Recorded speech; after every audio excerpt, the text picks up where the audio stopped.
Kadang, cinta tidak datang dari manusia. Ada yang memelukmu dalam gelap, bukan karena rindu, tapi karena dendam yang belum selesai. Dan ketika kau menemukan seseorang di tempat sepi, jangan buru-buru jatuh cinta. Karena mungkin yang kau genggam bukan tangan seorang wanita, tapi tangan yang sudah lama membusuk di dalam tanah.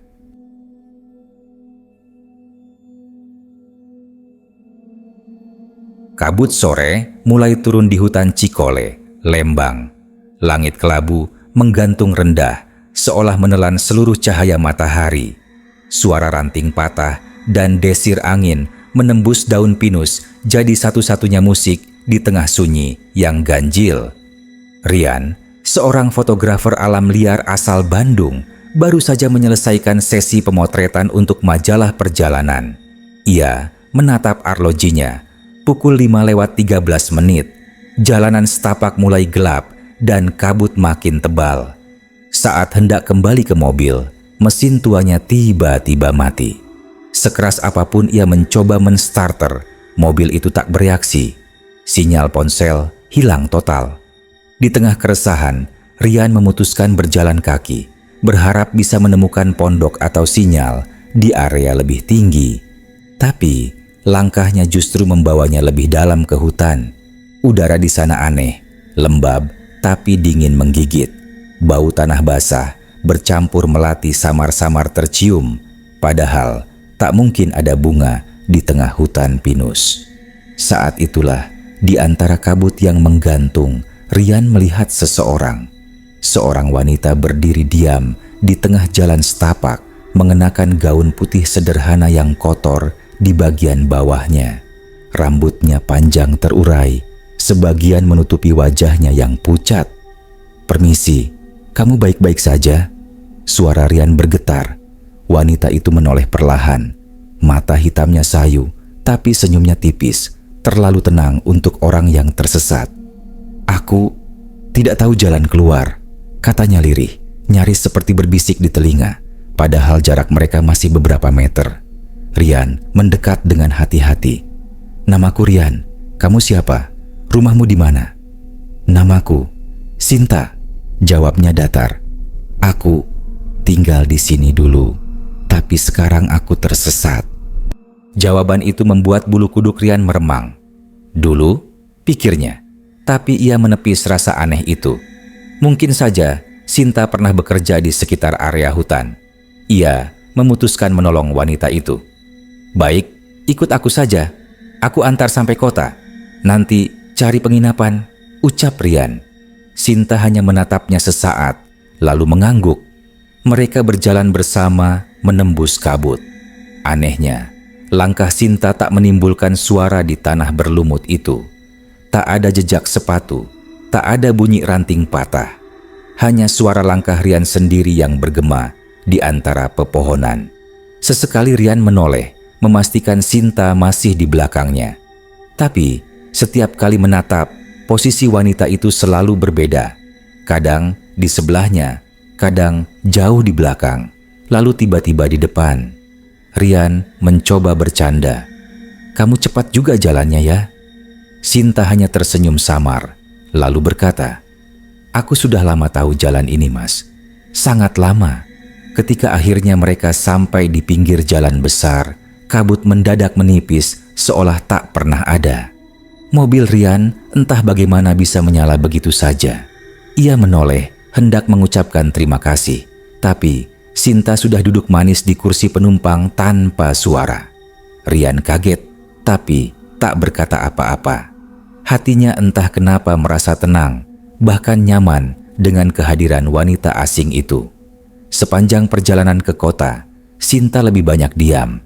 Tapi setiap kali Rian melirik, ia selalu mendapati Sinta sedang menatap jendela, memperhatikan pohon-pohon yang tertinggal di belakang mereka dengan tatapan sayu, seolah sedang meninggalkan rumahnya sendiri.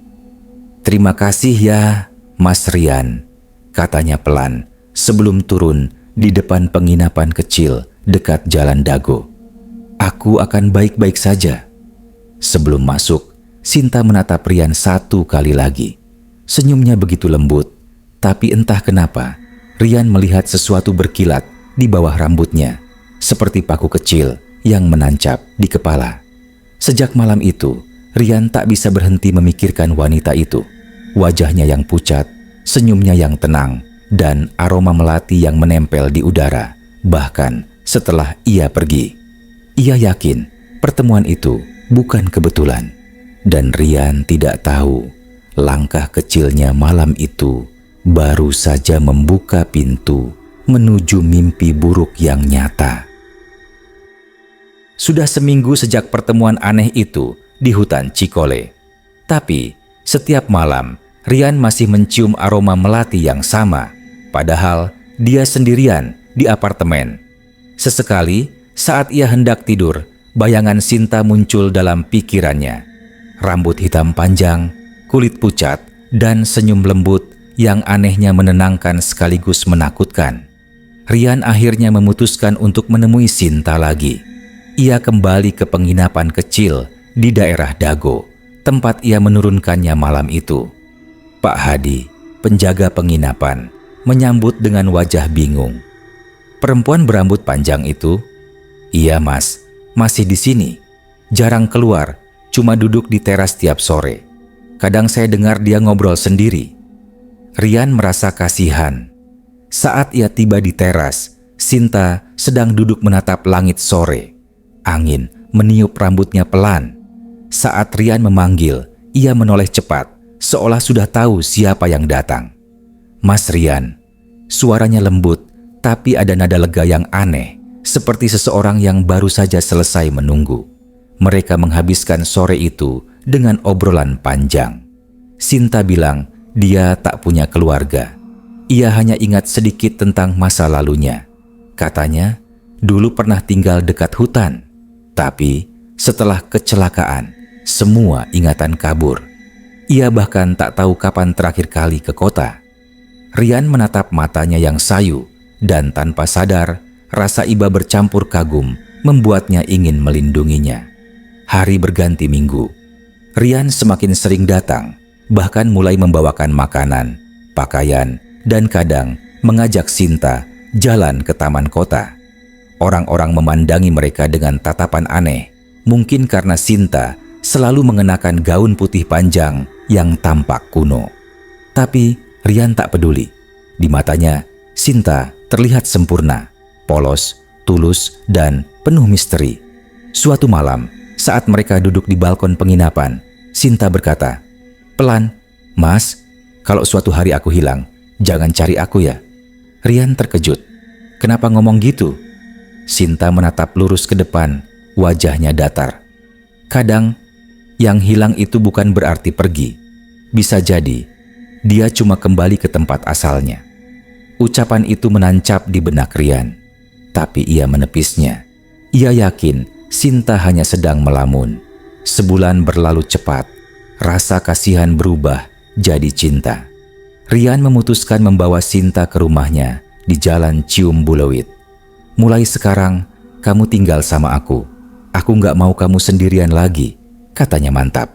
Sinta menunduk, senyum samar menghiasi wajahnya. "Mas yakin?" "Yakin," jawab Rian. "Aku mau serius, aku mau kita menikah."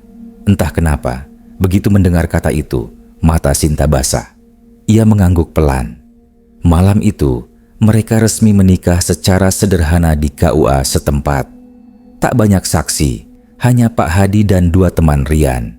Semuanya berlangsung cepat, tapi anehnya, udara di sekitar terasa berat, seolah ada sesuatu yang ikut menyaksikan dari tempat gelap.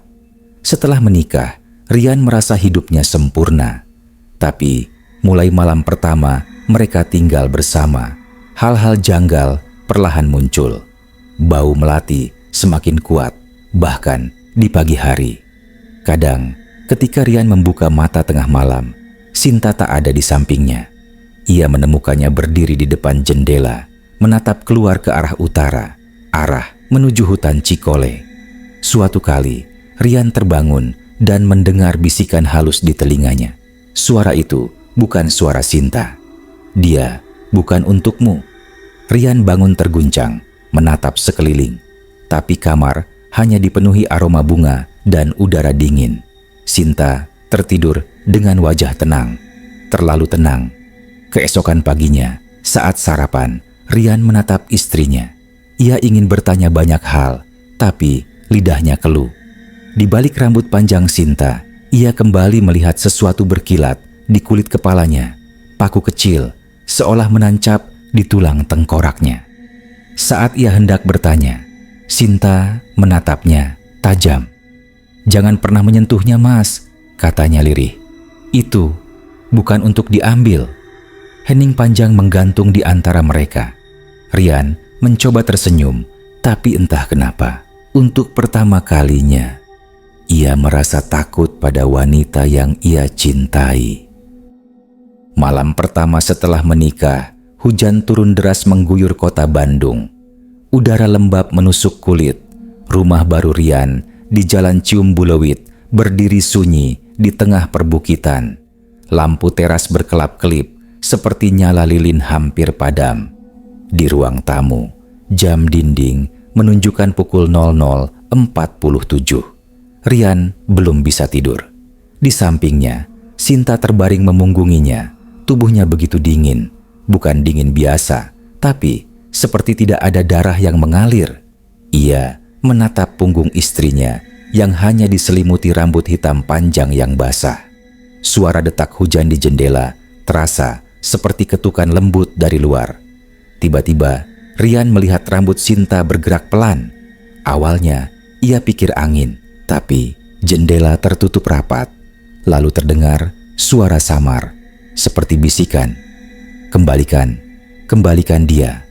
Rian sontak duduk, mencari sumber suara.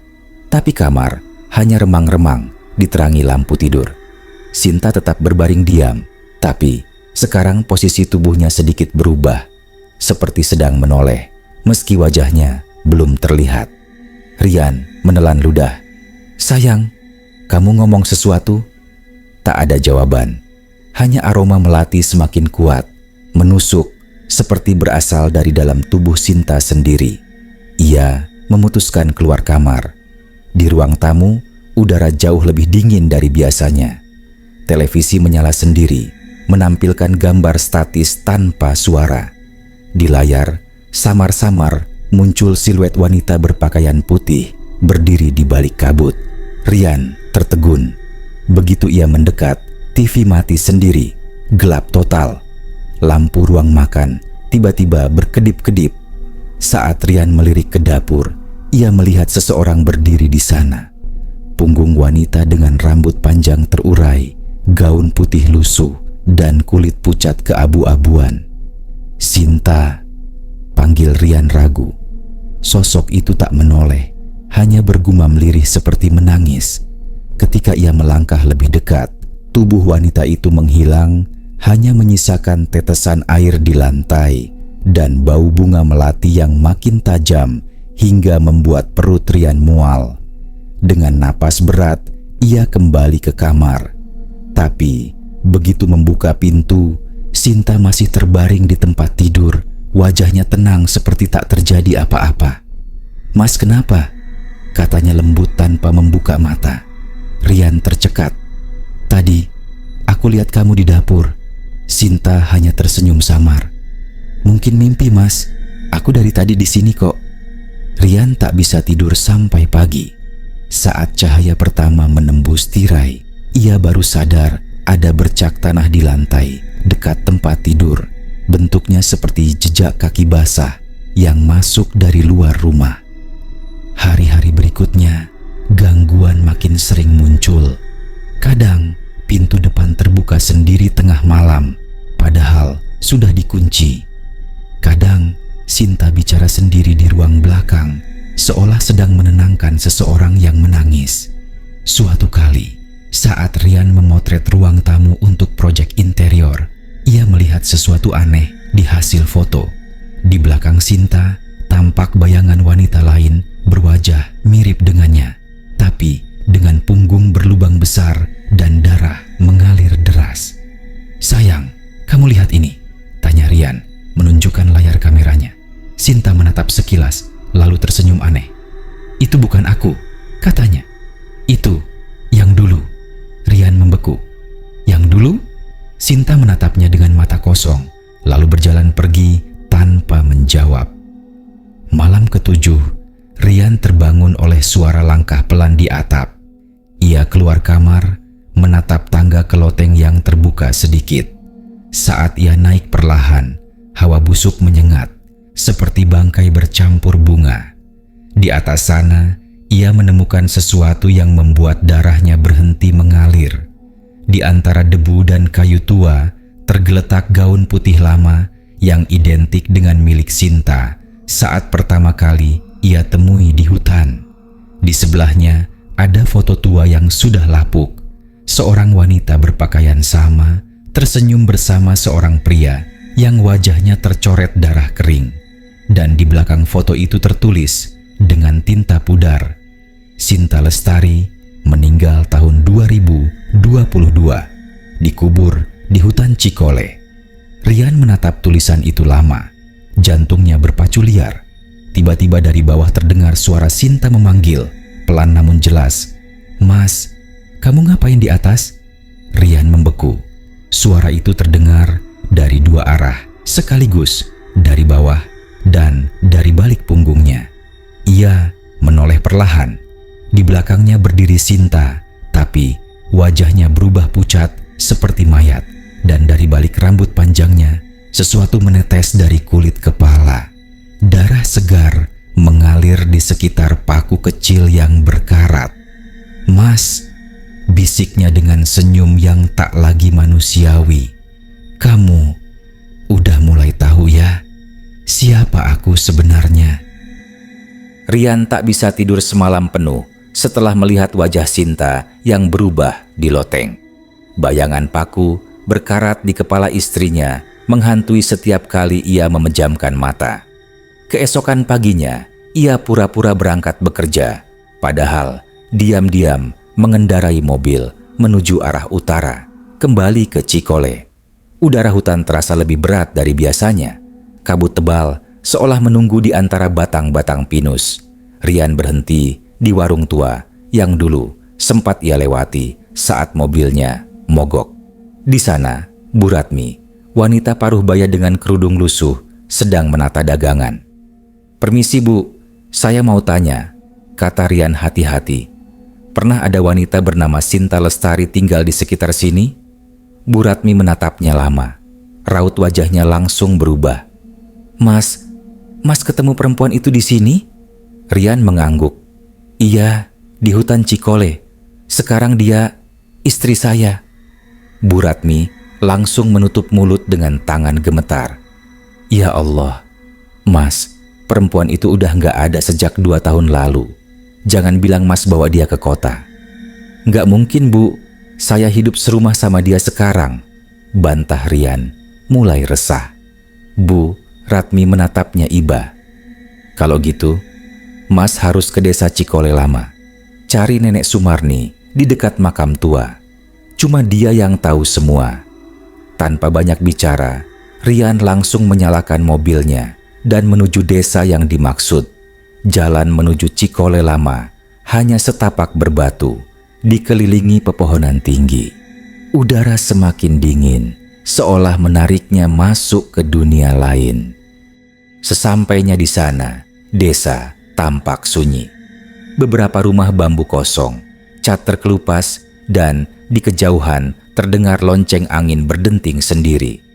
Rian bertanya pada anak kecil yang melintas di jalan, "Nenek Sumarni di mana, Dik?" Anak itu menunjuk ke arah bukit kecil. "Rumahnya dekat kuburan, Mas. Tapi kalau bisa, jangan sore-sore," katanya cepat, lalu lari tanpa menoleh. Rian menaiki bukit kecil itu, menemukan rumah kayu tua dikelilingi pohon beringin. Di depannya, makam-makam tua berjejer, sebagian tertutup lumut.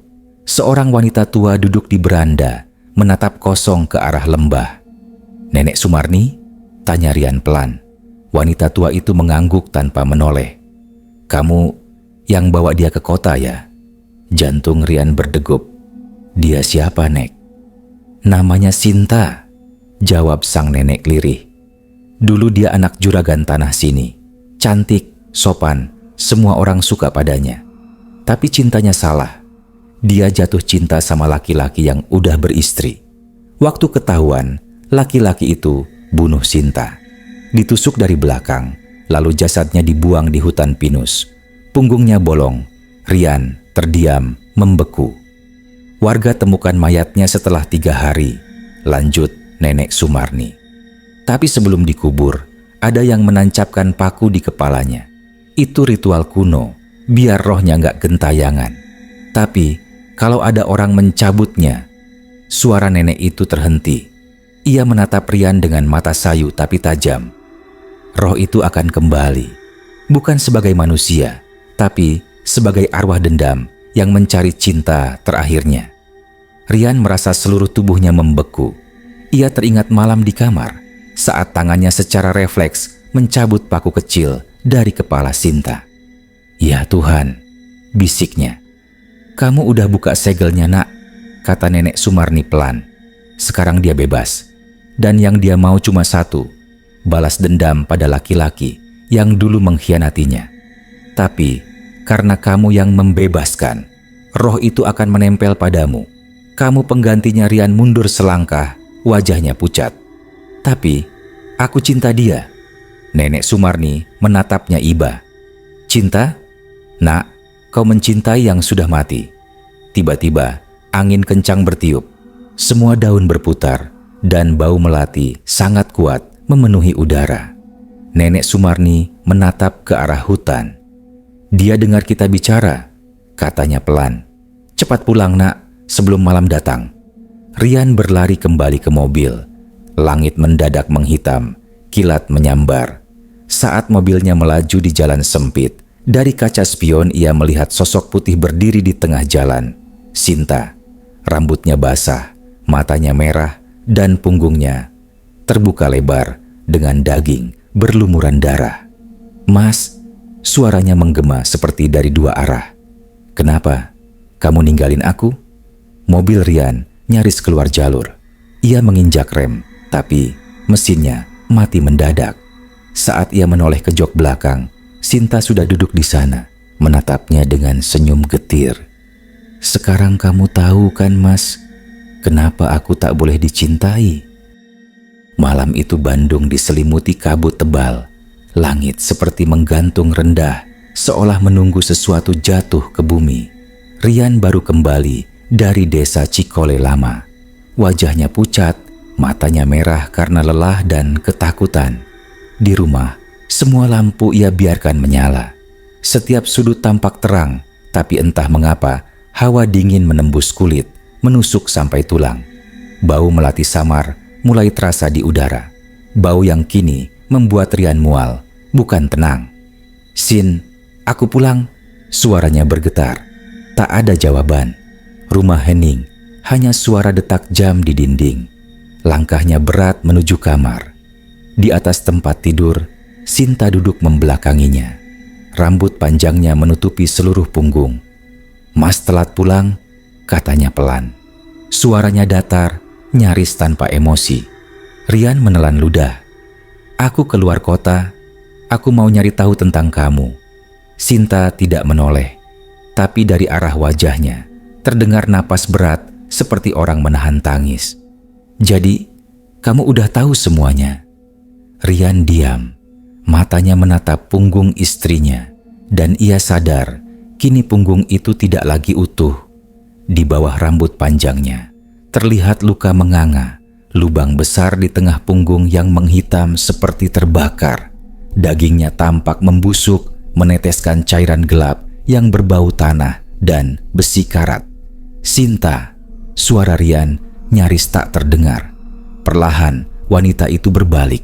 Wajahnya pucat, matanya merah menyala, dan di dahi kanannya tampak lubang kecil tempat paku pernah tertancap.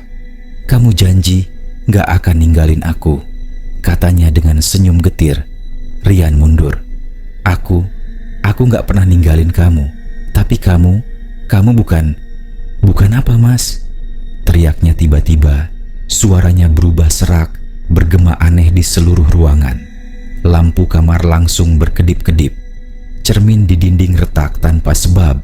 Dari lantai muncul genangan air hitam. Bau bangkai makin pekat. Rian memundurkan langkah, tapi tubuhnya membentur pintu yang kini terkunci sendiri. Sinta berdiri. Langkahnya lambat, tapi setiap langkah meninggalkan jejak darah di lantai. "Aku mati di hutan, Mas," katanya lirih. "Aku nunggu seseorang datang bantu aku, dan ternyata yang datang malah kamu. Kamu baik, kamu buka segelku, dan aku pikir, Tuhan, kasih aku kesempatan kedua. Tapi ternyata yang kubawa bukan cinta." Ia berhenti. Mata merahnya menatap dalam ke arah Rian. "Yang kubawa cuma dendam." Rian menutup telinganya, tapi suara itu masuk langsung ke dalam kepala. Dari sudut kamar, bayangan tubuh Sinta muncul lebih banyak. Sosok-sosok serupa dirinya, tapi dengan wajah rusak, kulit melepuh, dan mata kosong. Mereka berbisik serentak, "Cinta itu dosa, cinta itu kutukan." Rian berteriak, membanting pintu, berlari keluar rumah. Tapi begitu melewati ruang tamu, semua berubah. Rumahnya kini bukan lagi di Bandung. Di luar jendela, ia melihat deretan pohon pinus berayun tertiup angin malam. Ia berada di tengah hutan Cikole. "Tidak, ini tidak nyata," teriaknya. Dari balik kabut, Sinta muncul lagi, mengenakan gaun putih kotor, wajahnya separuh hancur.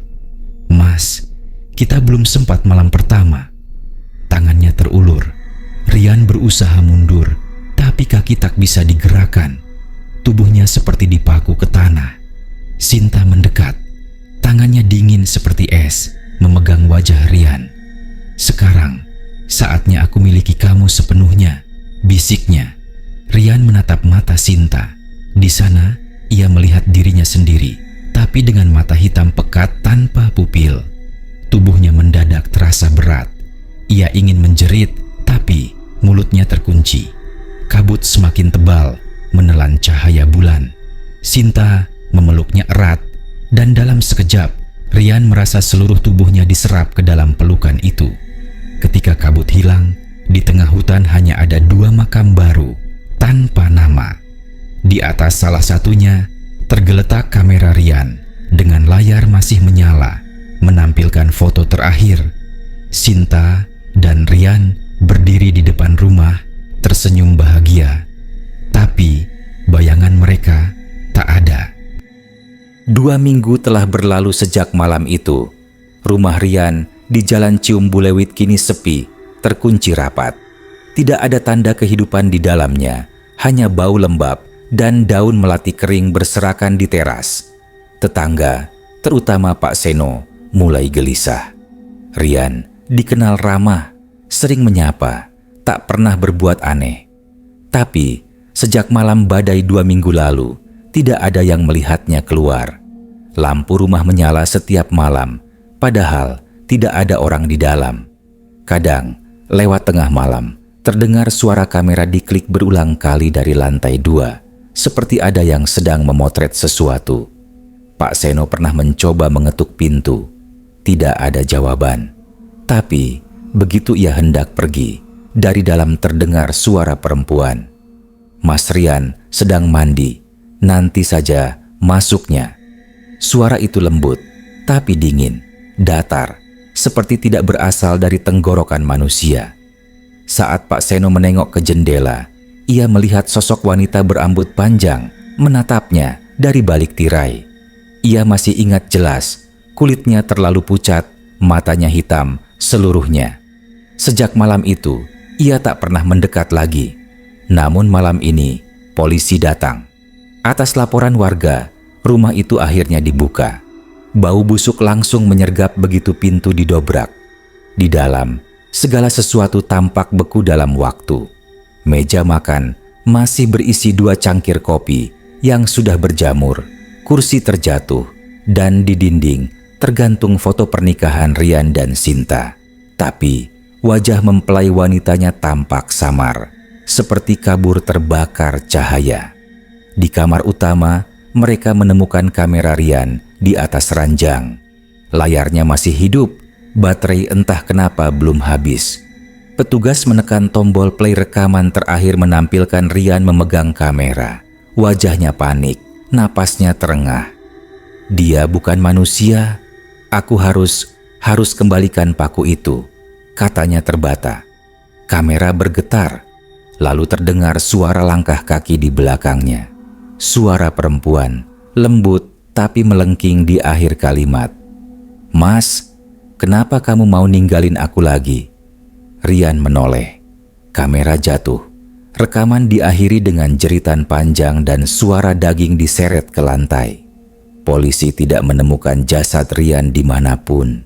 Tapi di ruang tamu, di bawah karpet, mereka menemukan noda darah besar yang sudah mengering. Di tengah noda itu tertanam paku kecil berkarat, seperti pernah dicabut lalu dilemparkan. Malam itu, rumah dikosongkan, tapi warga sekitar tidak tenang. Setiap malam, lampu kamar Rian menyala sendiri, dan dari jendela atas sering terlihat bayangan wanita bergaun putih berdiri menghadap luar. Rambutnya terurai panjang, tubuhnya setengah tembus cahaya. Kadang terdengar suara tangis pelan dari kamar mandi, diikuti aroma melati yang kuat menusuk hidung. Beberapa warga mengaku melihat bayangan Rian berjalan di halaman belakang, membawa kamera tergantung di leher, tapi wajahnya kosong tanpa mata. Pak Seno yang tinggal di seberang rumah suatu malam memberanikan diri merekam video dari jendelanya. Dalam rekaman itu, tampak pintu depan rumah Rian terbuka sendiri, lalu dari dalam muncul Rian dan Sinta berdiri berdampingan.